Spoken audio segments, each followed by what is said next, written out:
Well, a very good afternoon, ladies and gentlemen, and welcome back here for another presentation in our enrichment this voyage concerning our wellness. Now, we do know so many of you got involved in the sound healing last night. Just to let you know, there is another one of those coming up tomorrow night as well. However, continuing our enrichment, it's not just about the yoga in the morning or about the sound healing we might get involved in. It's about enriching our minds as well. And today we're going to be talking all about how you look at your life and about how you could potentially change the way that we look at things in a base way to make our lives more enriching. Ladies and gentlemen, please welcome our wellness guide for this week, Debbie Dixon. All right. Hello, everybody. Hi. How many of you were at the sound healing? Yes? Did you sleep well? Yeah? Awesome. Yeah. I'm so excited that we get to do that again. I wasn't even aware. I mean, I knew we were doing one more that was going to be our cacao, which, by the way, Diego was so awesome to procure us a bunch of cacao. So we have cacao coming up, I think the second day from the last or something on the cruise. So, and if you're like, what the hell is that? Talk to me. You probably, maybe some of you went on a tour and got to experience it, or you might get to. This will be slightly different because we're going to do a ceremony around it. Okay, so our last talk, we're just going to kind of pick up from there. The last talk, we talked a lot about me. You know, who I am, how I got on this journey, and how I ended up here with you. And today we're going to talk about you, a little bit more about who you are and why that matters, right? The way that you introduce yourself, the things that you say about you, how much that may or may not impact the way that you experience the world. So, I want you to think about that for just a second. If you were to describe yourself to somebody, or maybe you meet somebody, what are some of the things that you like to tell people about you? See, I noticed this because I've been doing this work for probably 20, 30 years, right? So people will walk up to me and right away they want to introduce themselves, and often they want to tell me things about themselves like, yeah, you know, my hips are shot. I've been dealing with this sort of thing, and you have no idea. My life has been this. And immediately they want to tell me some of that stuff, right? And then guess what I see when I look at them from that point on? That story, right? They've already told me how to view them, and now I become the mirror. I get to reflect that back to you. Like, are you okay? Can I help you? And they become that person to me. So who's in charge of creating that perception? Yeah. You are. Yeah, and it changes everything because the way that you introduce yourself, you know, they used to say, and they probably still do somewhere, right? It's like the first few seconds that you meet somebody, you make the biggest impact. Well, that's exactly what it is because usually in the first few seconds, we're giving a lot of information about who we are in the way that we dress, the way that we carry ourselves, maybe the role that we're playing at that moment.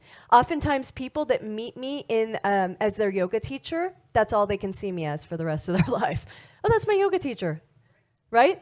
That's like 1/2000th of who I am. But if you meet me in that arena, that's what you're going to think about me, period. And it's really difficult to change that.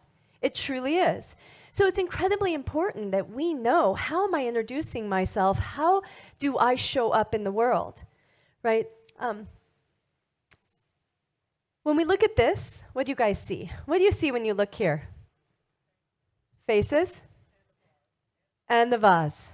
Yeah? Did any of you see one of those first? The faces first? Yeah? You saw the vase first. Yeah, and then you had to look to see the other, right? You had to change your perception slightly, and suddenly the other thing starts to show up. But first we have to look for it. Yeah? You guys kind of knew I was tricking you. You knew you were looking for something else. So you saw the vase, and then you thought, let me see what else is there. And you tried to flip your perception. Well, we're not going to do that out in the main world. Once you introduce yourself to me, I'm going to believe you. I'm not going to doubt you. I'm going to believe you. That's who you are. And then I'm going to take that on. How can I call you out and say, no, that's not who you are? I have to believe you. So it's really, really important that we know, how am I showing up in the world? What is the picture I'm painting about who I am? Because now the world's going to see me that way. And the more people that hold you in that space, that becomes your reality. You can get stuck there. What about this one? What do we see here? You see a what? Lucille Ball. Oh, sweet. Okay, yes. Look at that. That's next level. Yes. Yeah. There you go, in the saxophone. Exactly. So very similar. We've got two different things going on. It depends on what you're looking at. So this is a profound question. Anybody ever thought about this? I think her name is Anais Nin. She said, what if you don't see the world as it is, but instead you see the world as you are? So what if there is a subjective world and an objective world, but most of us are seeing the world through our subjective perceptions, right? The filters that we place to look at the world is how the world's going to show up. Have you ever noticed if you're feeling really, really good, like you're in love and everything's great in your life, suddenly everything just, it doesn't even matter what happens. You see what's it called, the silver lining, right? You'll see the blessing in it. But when everything's going to shit, you just see more of that. It's a lens.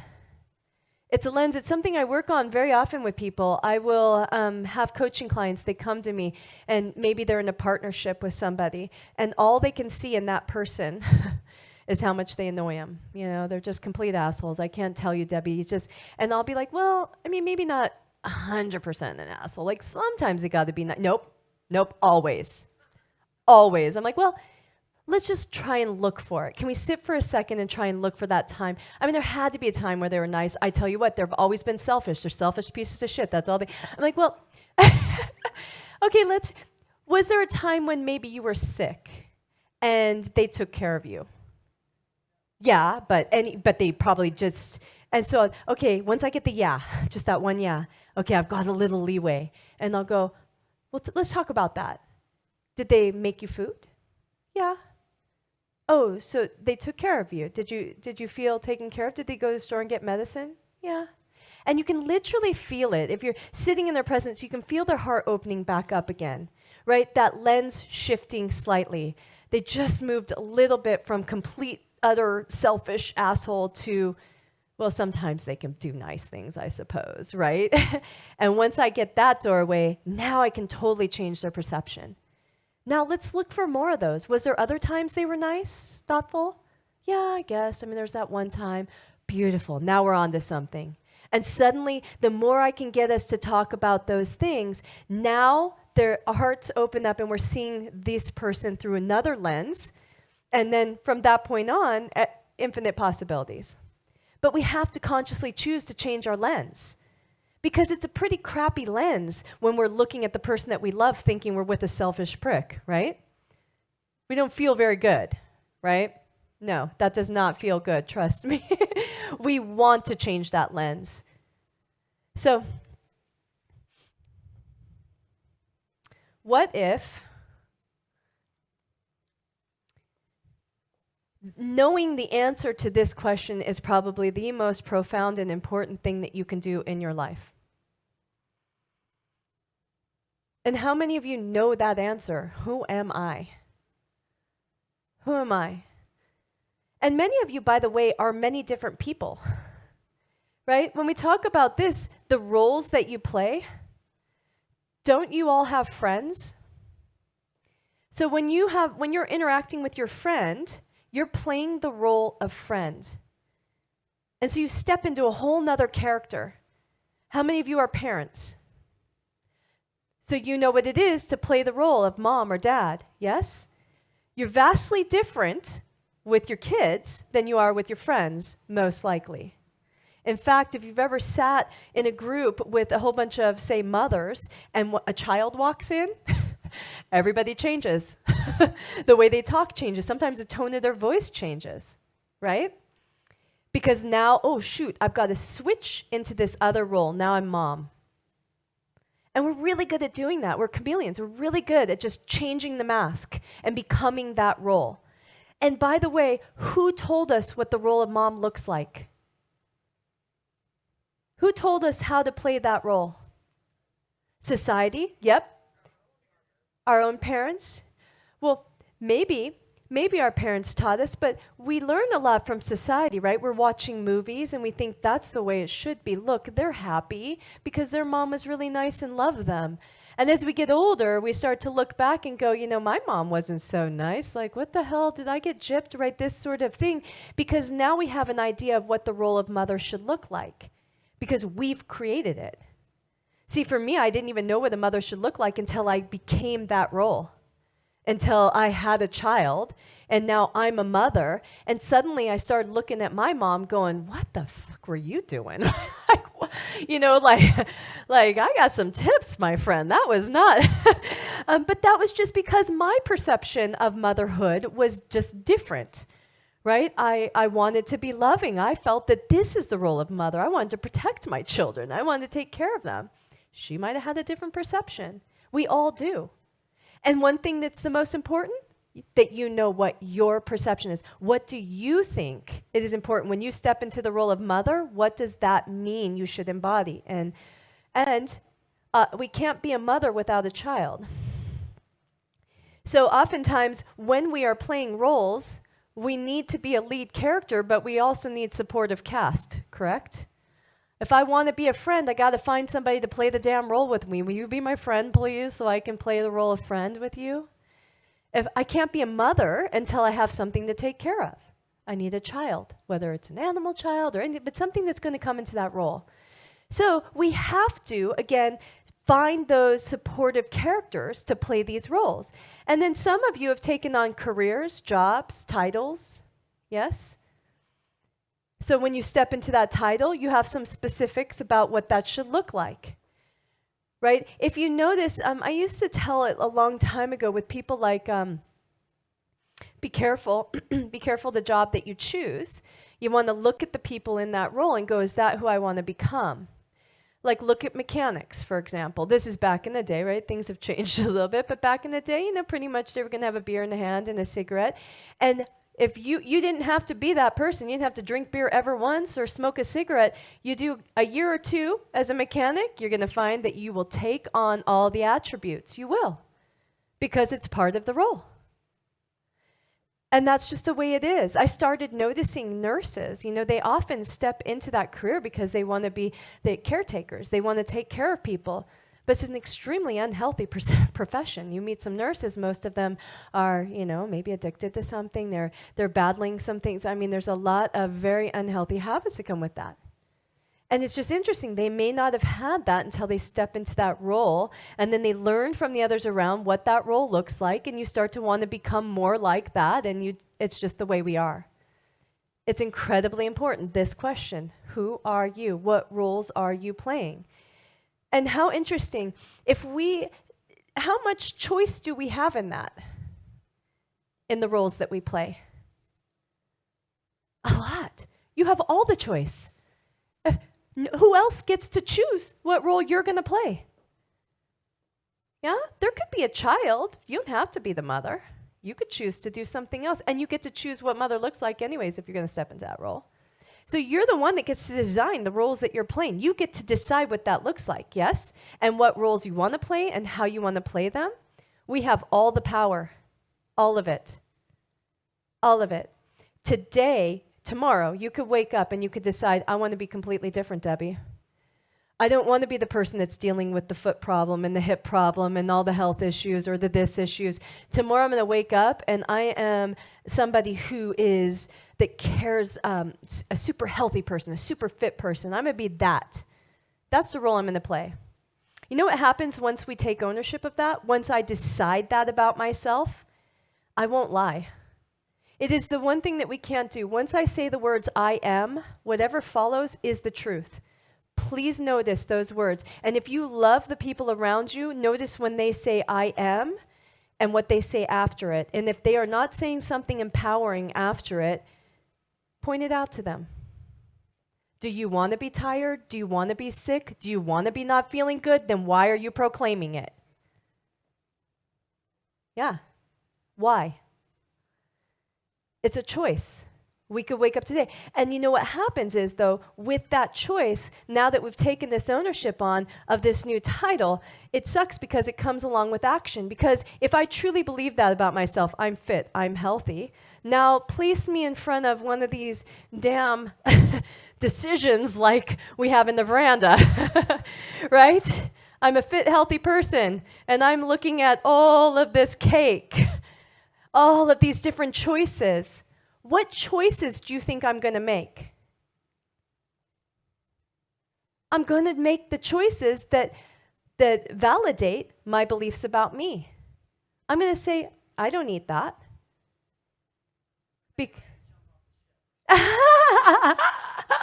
No, no, no, no. There are plenty healthy options on these ships, and I promise you, it is the way that you're choosing to look at it, but there are plenty of healthy options. It's the way, and honestly, one of the most important things that you can do too is also never eat anything that you've decided is bad for you or fattening or I shouldn't be doing this. Never, ever have food in front of you, say, I really shouldn't eat this, and then eat it, because you are putting straight poison in your body. Somehow first get yourself to decide it's okay. I'm going to give myself permission this time, right? Work it into that description and ownership of who you are.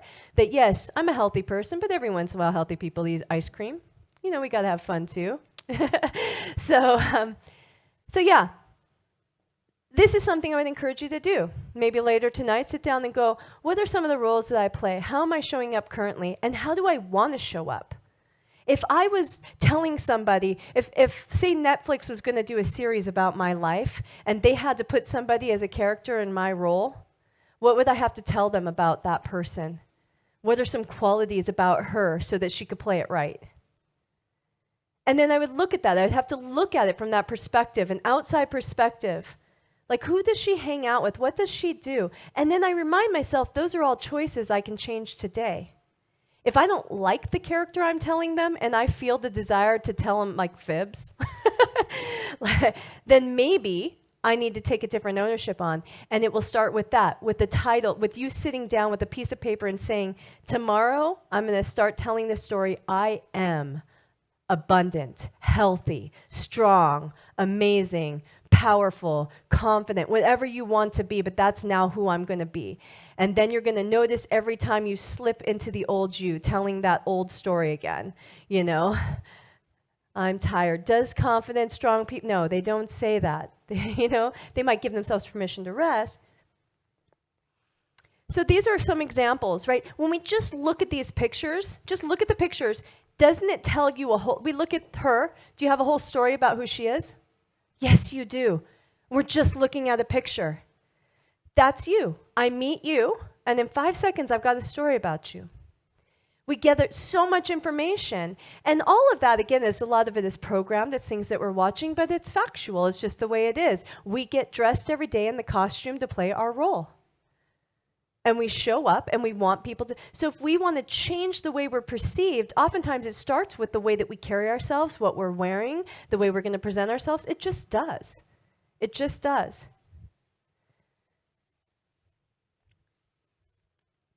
If I was to tell all of you guys to pretend that we were back at the port, and I said, I'm going to send all of you off the ship, and you're all going to walk around for a little bit or for the whole day, and I want you to count how many blue cars you see. Okay? And then you're going to come back onto the ship, okay? And you're all sitting here with me, and I would go, so, how many red cars did you see? Do you think you'd be able to tell me? No, you wouldn't. You'd be like, I don't know. What the hell are you asking me that for? You asked about blue cars, right? Yeah. There's a power in that. We're only going to see what we're looking for, huh? Yeah. And guess who gets to decide what we're looking for? Us. We have so much more power than we realize. You're the one that gets to decide, what am I looking for? Am I looking for the blessings, or am I looking for what's wrong? Am I looking for what's not working, or am I looking for what's working? Yeah, in your life right now, you could have a situation. You could have, let's say, a big toe that isn't working properly. You got 45,000 other things in your body that are working. How about we give them some attention? There's a couple words that I love to call attention to. One is the word attention. So in our language, we give value, like currency, to the word attention. You've been told many times in your life, pay attention, right? Have you? Pay attention when you were children, pay attention. Have you said that to people? Pay attention, please. Yeah? So we're paying it. Isn't that a strange thing when you really just sit with that for a second? We're paying attention. We're placing a value on our attention. We recognize that it's valuable, what we're giving our attention to. We're saying this is what we value. The other thing that we place a value on is time. We say spend time. So where you spend your time and where you pay your attention is going to show you what you value. It shows your consciousness, your body, your mind, your whatever. It's showing you this is what's valuable to me. And when we give our attention to that thing and our time to that thing, right, we're saying this is something we value. So if we're always giving our attention and our time to the things that are going wrong, what are we going to get more of? Because what are we saying we value? That's right, because we're telling ourselves that's what we value. So we're going to call it in. We're going to see more of it. Your brain, they say that, I think like 100 years ago, a day, so actually, that's wrong. Haven't said that in a while. But a year, so we'll say 100 years ago, you could be a man 100 years ago walking through the world, and you could go for literally 1 full year, 1 full year of your life, walking around, taking in, and you would not encounter the same amount of information as we do today in 1 day. That is how much we are processing in 1 day. How much information is coming at us through screens and through all of the things. Back in the day, it was a much slower world. We wouldn't really encounter a whole lot of things outside of the norm. It was very like the same routine over and over. Well, now you're just being bombarded information all the time. Our brains are processing like rapid processors, right? Billions of bits of information per minute. But guess how much we're actually processing? The tiniest bit. So, if there's billions of bits of information coming at you right in this second, doesn't it make sense that your brain has to go through and filter most of it out? What's it going to use as its filters? It's going to show you what you have programmed it by saying what you think is important. Right? You've programmed it by placing your own filters over your mind. So your mind is going to say, none of this is important, only this is. What's wrong? Or whatever it is. Right? We're going to see more of that. And then you're going to think, and you're going to try and convince me, that's all of reality. It is, because I see it everywhere. I'm like, no, you got to filter up, my friend. Does this make sense? Yeah? It makes sense, right? Yeah, it's really... So, again, who's in charge of your filters? You. That's the beauty. Like, we really do have so much power. We don't even realize it. We get to change our filters. You can literally choose to see any reality. First, you got to choose, who am I in this reality? And then who does she or he see? Or what does he or she see? What does he or she experience? And you get to decide it. And you program your brain, and suddenly that's what shows up.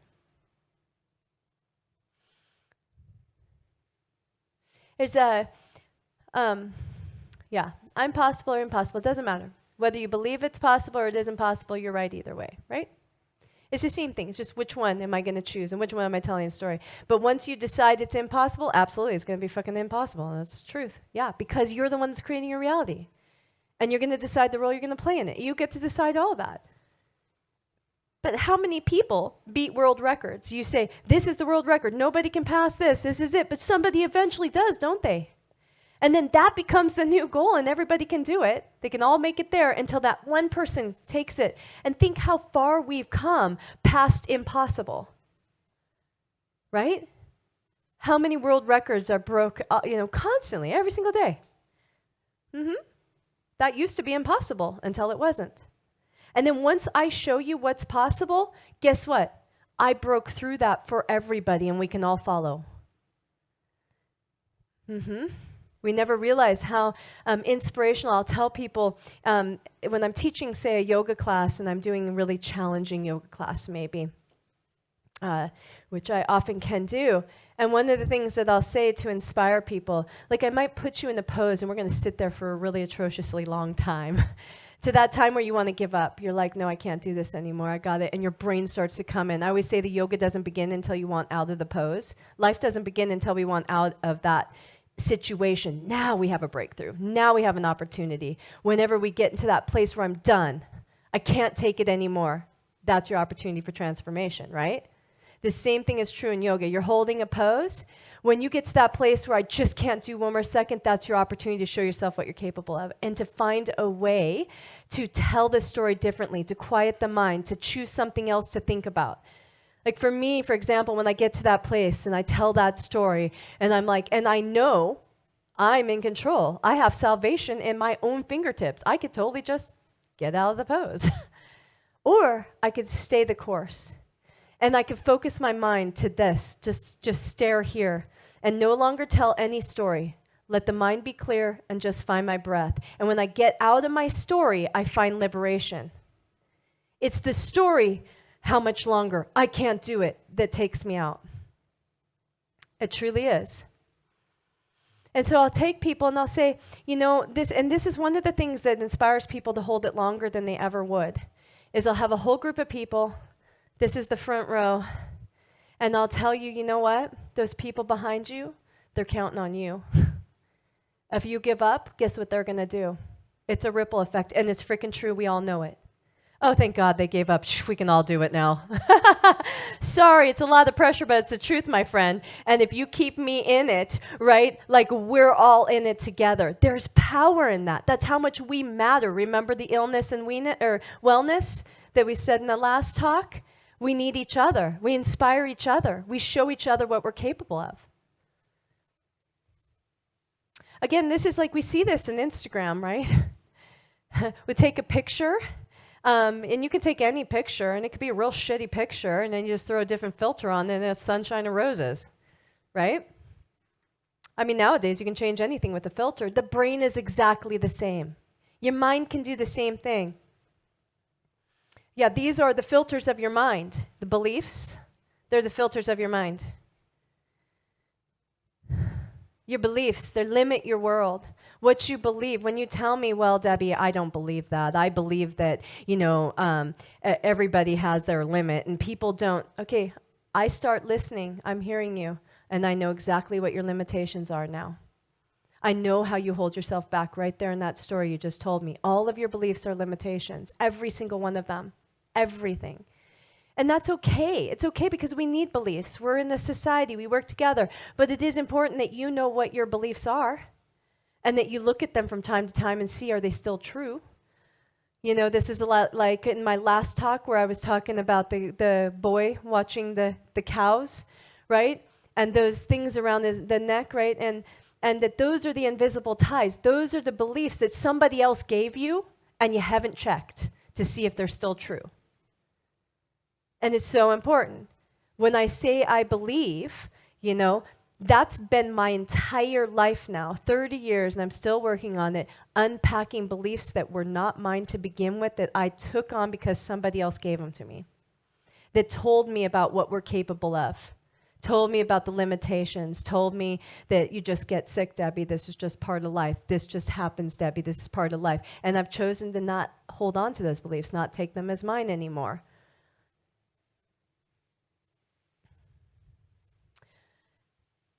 Suffering is a filter, therefore a choice. In yoga, they say all suffering is self-induced. It is the limitations of the mind, all of it.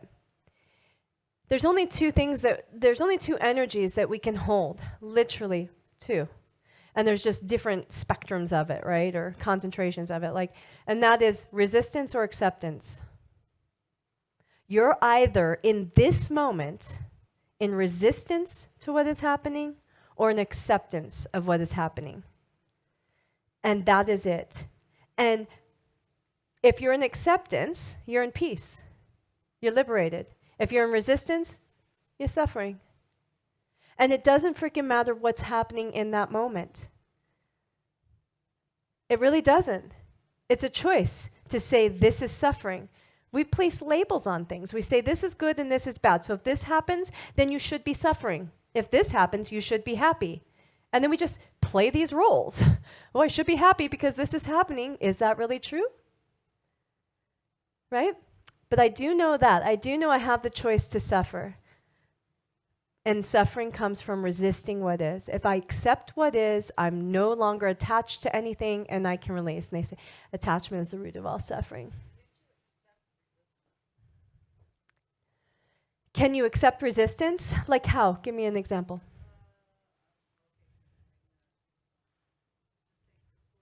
Yeah.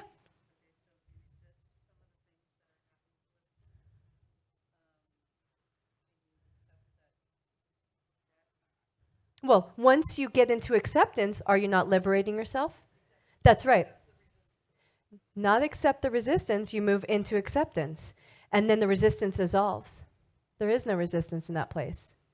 It doesn't mean you agree with it. You don't have to, and it doesn't mean that you would choose that. It just means that's what's happening and I'm not going to resist it. In resistance, I'm contracting. You're not doing any good by resisting something.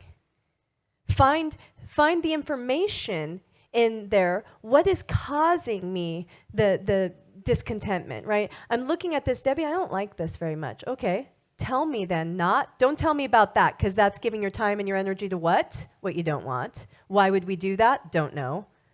So what we do is we look to what we don't want so that we can find the contrast. What does that mean I do want?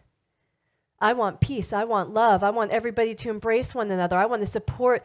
Okay, let's give our energy to that. Let's talk about that all goddamn day. Let's go there, please.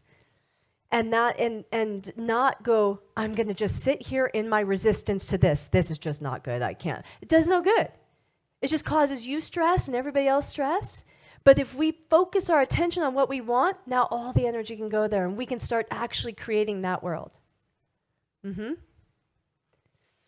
Thoughts. Have you ever been somewhere like this? Maybe today.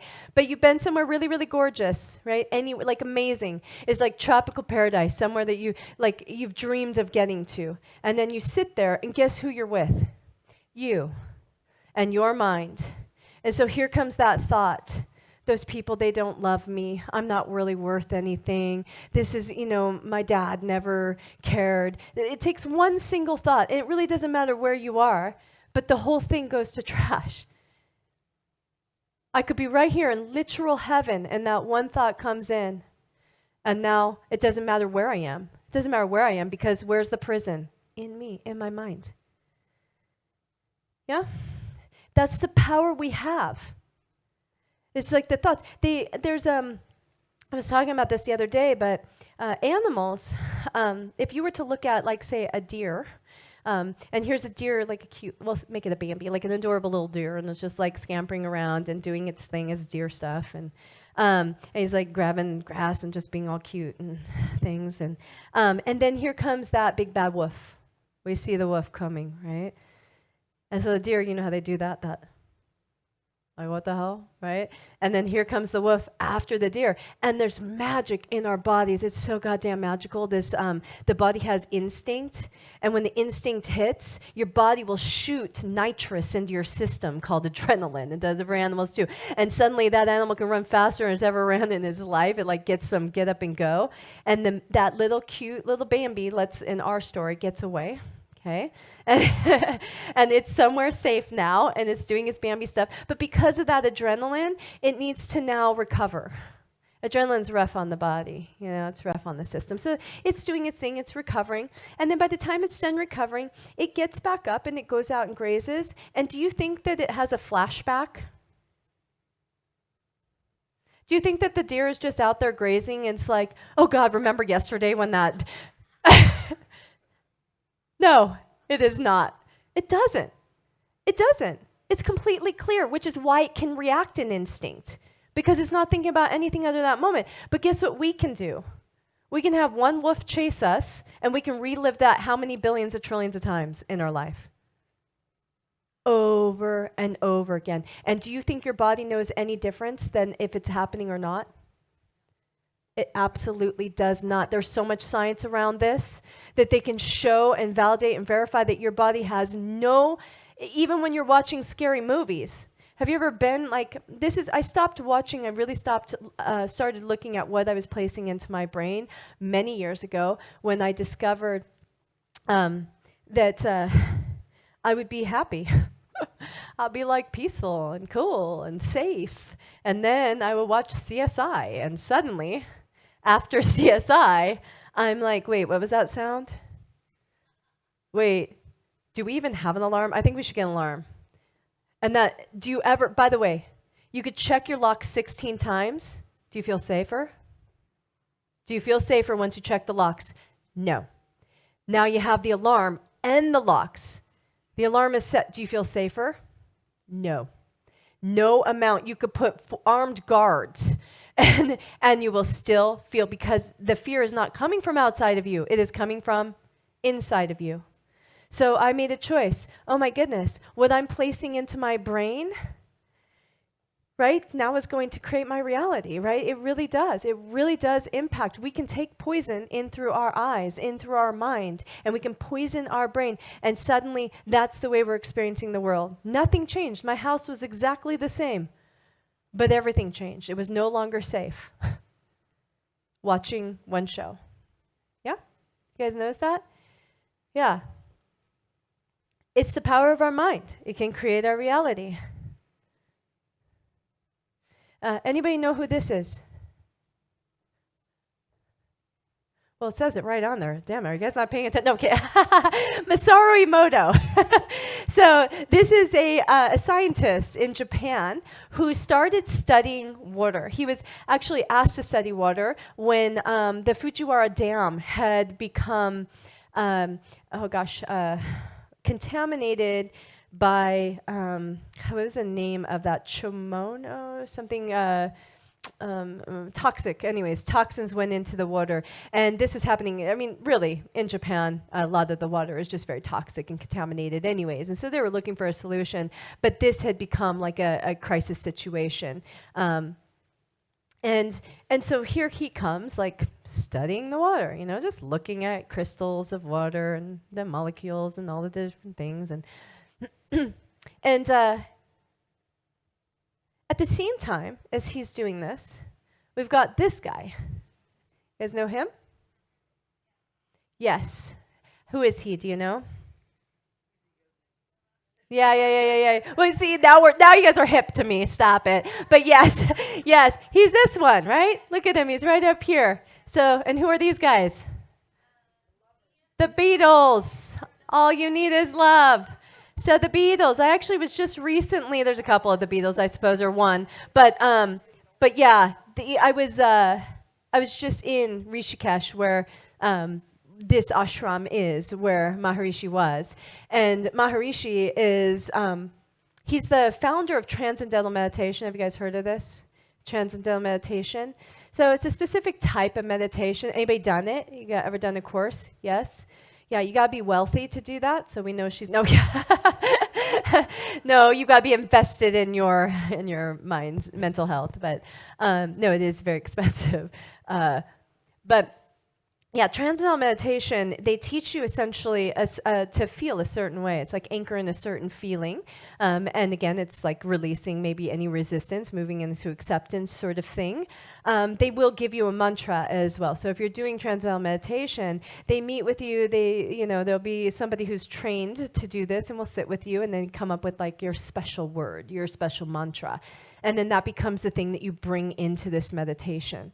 But anyways, back in like the 60s or, here's Maharishi. He's traveling around. It becomes this thing, this whole meditation thing. We've got these gurus and we've got a lot of these famous people. There was so many famous people that went to this ashram that were following them. So that, this guy gets a lot of hype, right? The Beatles changed everything about who they were because they met him. They started changing their music, changing everything. And going over to India and staying in this ashram. And so Maharishi started traveling around the States. He started coming around and bringing these, transcendental meditation to all these different places. So what he would do is, he's teaching people how to do this. He ended up in Washington, D.C. And it was during a time where Washington, D.C. was having a major crime wave. So, an intense crime wave. It was kind of like we're experiencing now, crazy weather, only the weather went the opposite direction. It was extremely hot. It was a super hot summer, but this summer seemed to never end. And the heat seemed to never break. And when we have too much heat, often that comes along with a heightened amount of violence, right?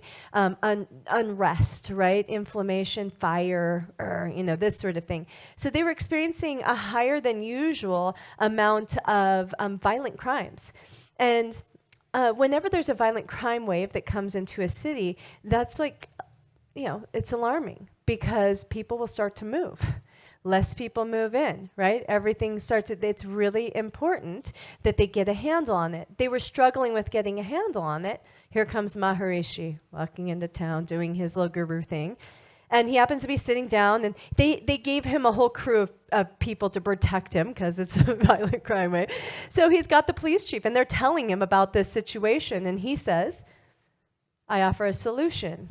I will bring, he said at the time, I think 1,000 people, but ended up with closer to 4,000 people to the city center, and we will sit every day and meditate, and we will bring this feeling, and I will promise you that we will lower your crime rate by 23%, something like this. He gave him an exact percentage.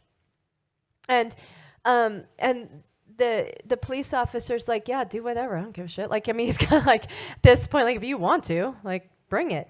And they did. So they did this. They sat there for, it was probably about 3 weeks before the dip was massive. They started seeing a huge decrease in crime. It was shocking, and in violent crime, as he had said. So I can't remember how long they sat, but at least a month that they sat every day.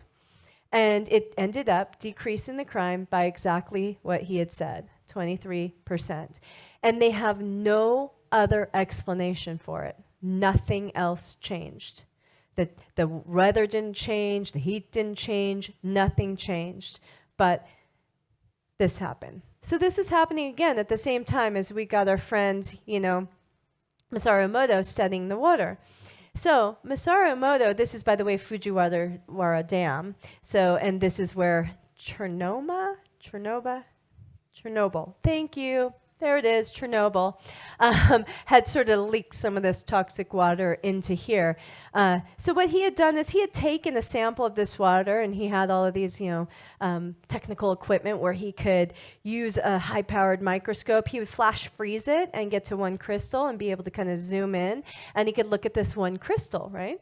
And when he looked at the crystal, it was like warped. It was just gross. No symmetry. You'd imagine in a crystal, kind of like a snowflake, that it would have symmetry, right? On one side, it would be the same as the other. This was not like this. It was really broken and distorted. And so he's just like, what do I do with this? Well, he thought, shit, I don't know, why not? We got Maharishi mobbing around doing this whole praying thing and meditating. It seemed to work. So they went and they got a sample of the water and they prayed over it. They had people like these monks who were trained in holding this sort of vision and sat down and prayed over it. That's just a picture to show. I don't know if they did it. I think they did it outside the water and then took a sample of the water that they just did. But I'm doing this stuff really quick for you so I can get a message across out of love. And so here we are. This is exact footage. Before the prayer, after the prayer. Same water. Same water. They've taken this now, and he was like, what the heck? Like, this is amazing. What is this, right? How does this happen? And now there's a million studies. Right now they've really gone, well, what is water? Like, what is happening that water's able to transform in this way? And by the way, how much of your body is water? How much? 90? Yeah, it's somewhere between 70 to 90%. 70 to 90% of your body is water. Prayer. Do you see it? One thought. Because really that's all prayer is, right? Directing your mind towards something hopeful. Yeah? Suddenly, boom, this happens. It's quite powerful. They've also done studies. They're all over in Stanford and different places. One of the studies that I like to talk about was they'll take like one sample of water, like a beaker maybe is the terms, filled with just a sample of water. And then they'll give each person, say there's 8 students sitting around, and you'll be holding your individual little thimble or whatnot, and then they'll just take a few drops from that same sample, drop it, give you some, from the same sample, and now you're holding your own little thimble filled from that sample. Everybody has the same. And now you take your dropper and you put it on the slides. Okay, 4 drops, and everybody does it. And it's amazing. Do you know that my 4 drops would all look similar? They'll have like a little fingerprint, so it'll look the same, right? My 4 drops, you can go, that's Debbie's drops. It's like my own fingerprint. But guess what? Mine would be vastly different than yours, and so different from theirs. We would each have our own little mark that came through on the water. They started to go, what is happening? They would take a jug of water and put a flower into it, and the water would transmute it. It would like take on that little picture, and you would see it when they put the dropper out. So they started to go, oh my gosh, what happens if I say I love you? What happens if I say I hate you? What happens if I say you're stupid? What happens if I play hard, heavy metal music or Beethoven? And they had all these really profound reactions.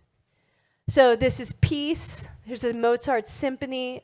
Imagine from John Lennon. Here's I will kill you. So there's a way that you can actually do this yourself. Do your own test experiment. And me and my son did it when my son was really little. So cute. He was 12. So it was like 5th grade. And he came to me, he goes, Mom, we got to do a science experiment at school. Like, I don't know what to do. And I go, I know.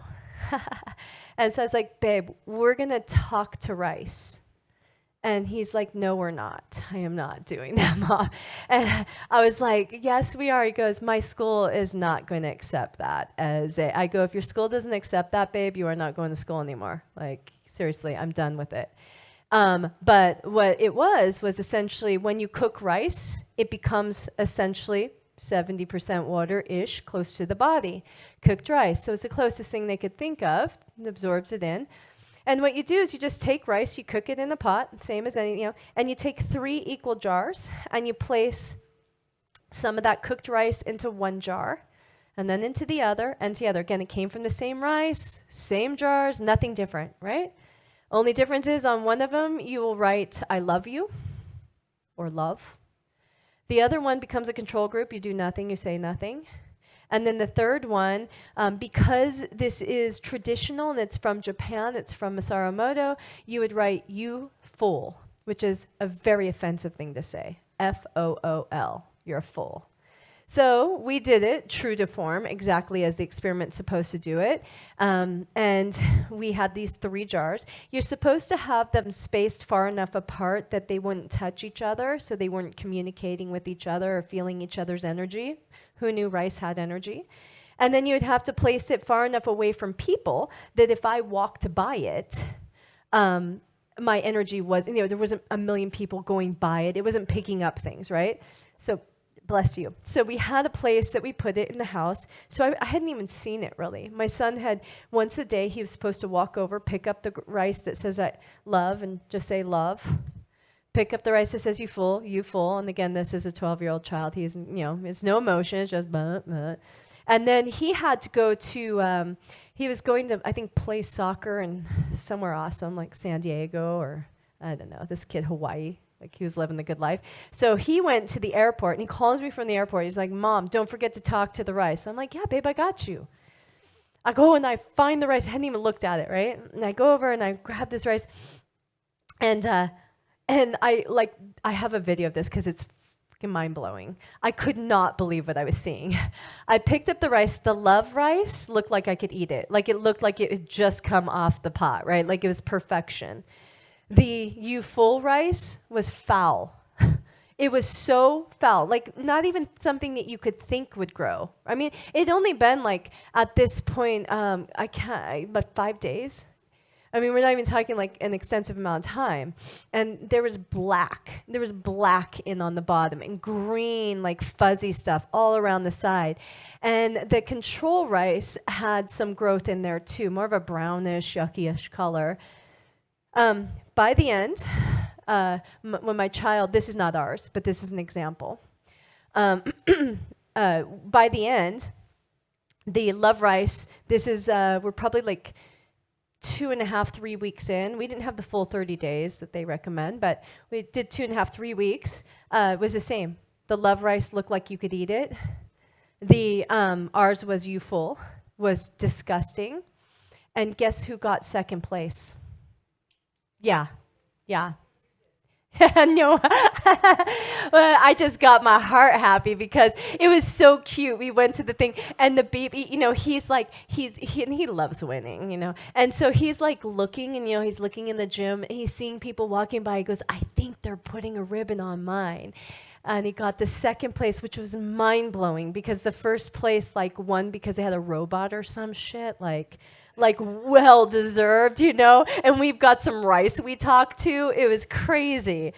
Here's an example of what happens with plants.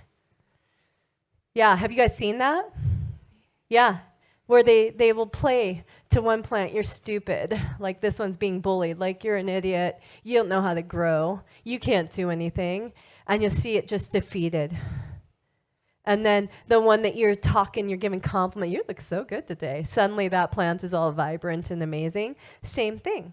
It's a high content of water in plants. So these are the most important questions that I would have you ask yourself. If there's anything that you could know about you, it's these things. What do you believe about you? What do you believe about you? What are the limits that you say are your limits? And where do they come from? Are they true? Have you ever checked? Have you ever checked to see if they're actually true? What's your story? This is my favorite one because every one of us has a story that we love to tell about our life.